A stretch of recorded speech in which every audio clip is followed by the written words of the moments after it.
Every time a new gadget shows up in your feed, a laser, optic, or some gadget that promises to make you shoot better or faster, it's easy to want it. I have that problem. Doesn't matter if you need it, marketing builds shiny and new specifically to grab your attention. Now, I was diagnosed with ADHD a few years ago, and I absolutely struggle with this. I have to have anything that's shiny, new, or just looks cool. Now, if I let my impulses run the show, I'd have a safe full of junk and I'd be broke. But as you can imagine, this can get expensive. And if you struggle with shiny new stuff, you're not alone. I'm Dave with Everyday Gun Owner, and after 12 years in the Army Reserve, I started this channel to help people over 50 stay confident and prepared so you can protect the ones you love. Now, I test gear on this channel, and it's only about 1 in 4 things actually make it to the camera.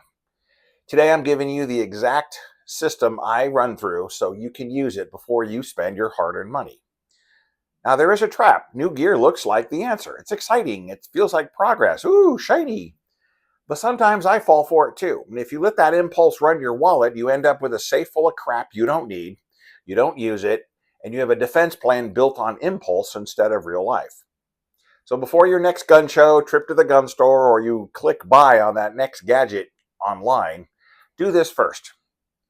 Write a list and set a number. If you're looking for something specific, write it down with a rough price you want to pay.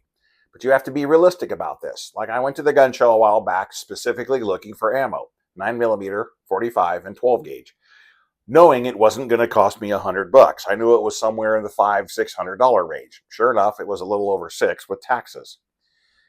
So yeah, you'll want a list. Specific, what am I purchasing? What am I looking for? And after that, you'll want to ask, will I really still be using this in the next few months?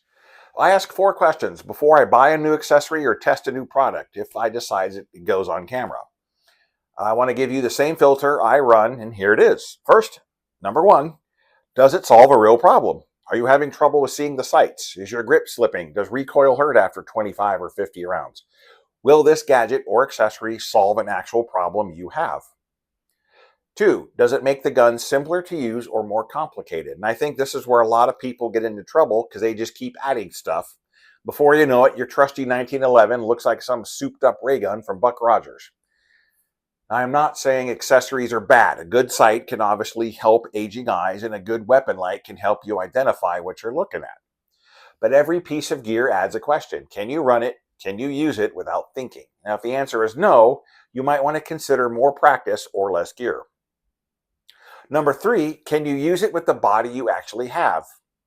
Because a piece of gear can be technically great and excellent, but still be wrong for you. A sight may work for me, but not my infamous 80-year-old firefighter dad. He's starting to get hollow sights and green dots instead of iron sights, but I'm still on iron sights for now. The light is powerful, but the switch is hard for your hands to operate. That's obviously a problem. I'm more interested in whether something helps normal people like us shoot consistently, shoot confidently, carry consistently, and defend themselves realistically. And last, number 4, will you actually practice and use it? If you don't practice with it, you don't really have a solution. If you add a laser, practice presenting the gun, finding the dot. If you have new sights, practice the sights for picking them up from the low ready. Gear does not replace skill. Good gear should make skill easier to apply. Now, if you answered no to any of the questions, you might want to save your money for the ammo, the training, or gear that actually works. Now, if this did save you from buying something you didn't need, please tell me about it in the comments. And if you're looking for more ways to protect the ones you love, please sign up for our newsletter. Promise it's absolutely free. Put the link at the top of the description. And if you want more practical tips and reviews, please help us grow by hitting like and subscribe. Remember to carry what you use and practice with what you carry. And we'll see you in the next video.